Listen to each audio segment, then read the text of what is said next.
Name one guy you'd be surprised to see on the opening day roster that's still under contract. That's a good question. Sorry, one more time. So one guy who's currently on the Leafs that you'd be surprised is still on the team when the season kicks off. Something about the press conference Waffles hates. I know. She always, around this time, She always starts yapping at me. Waffles over there. I have a nagging suspicion Dubas is going to keep Janssen because I feel like he's tied to him for whatever reason. That's his guy. I think he really, really likes that player.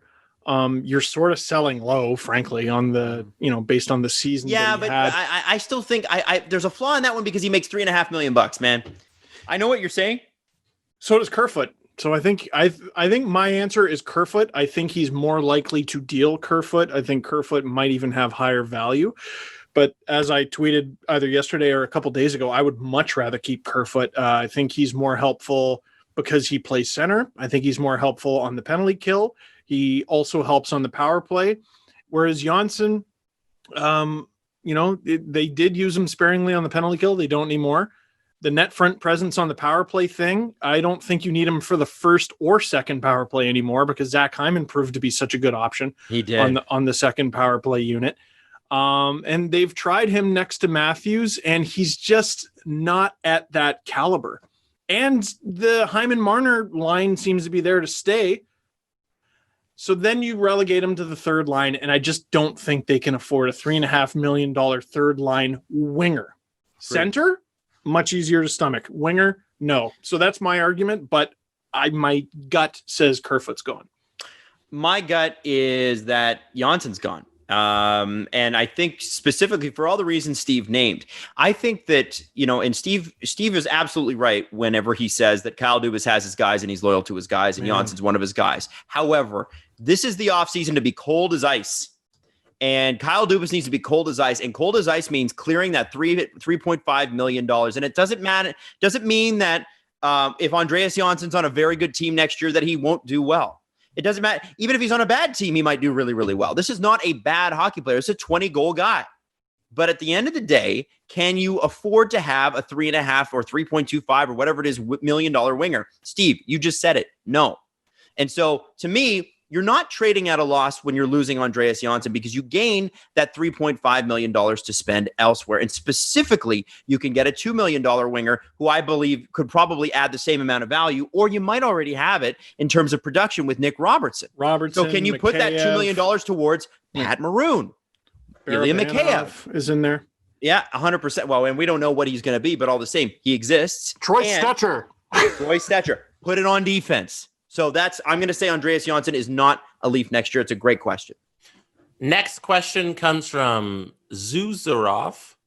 They want to know, Jack Campbell has decent stats. For me, he's passed the visual test of playing well, especially with his athleticism. But he's never been given a chance at number one in his career.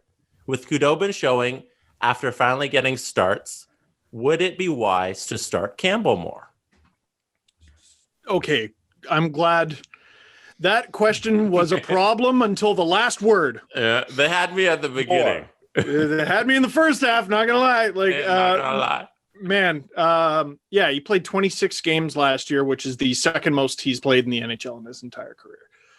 His career high is 31 with LA from the year before. That guy had a 928? That's what I'm trying to say. On the 18-19 Kings? You guys all think I'm crazy. He had a 928 on the 18-19 Kings, and the Kings were still like, no, Jonathan Quick, guys. I don't get that. But, yes, they should start him more. They should absolutely start him more. That's why they got him this Curtis McElhinney. That was a unicorn. You got him off waivers, and he actually kind of like Khudobin, hit his mid-30s and was like, actually, I'm unbeatable. And I'm like, but it's okay. You can still play me like 20 games, Babs. I don't care because I'm just the most low-maintenance guy in the history of the planet. It was a bad bet with Sparks and Pickard. But, yeah, McElhinney's a unicorn.